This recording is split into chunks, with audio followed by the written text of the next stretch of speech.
Hollow One, Part 2. The hospital staff thought Amanda had simply vanished. But strange things began to happen in the days that followed.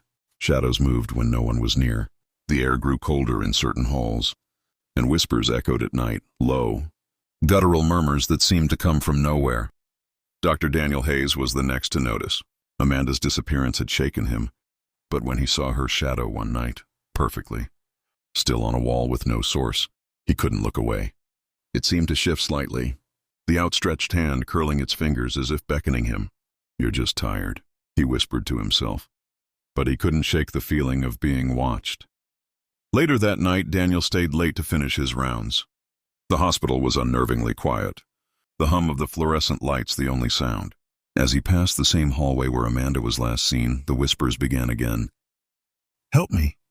The voice was faint but unmistakable. It was Amanda. Daniel froze, his breath hitching. The sound seemed to come from the shadows pooling at the end of the hall. Against his better judgment, he followed it. "Amanda?" he called, his voice trembling. The whisper came again, louder this time. "Daniel, it's me."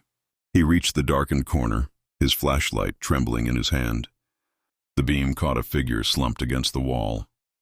It was Amanda, or at least something that looked like her. Her face was pale, her eyes sunken, and her lips moved weakly as she spoke. "It's not safe," she croaked. "It's inside me. Don't look at—" Her body jerked violently, and the shadows around her began to twist, pulling her form apart like smoke caught in the wind.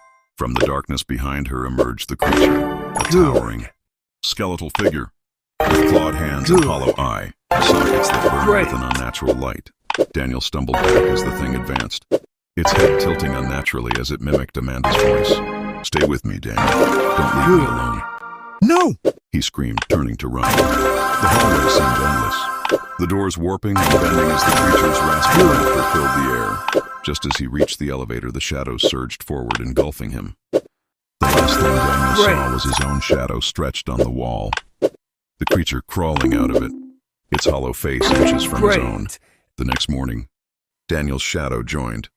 Amanda's on the hospital wall, another eternal victim of the Hollow One.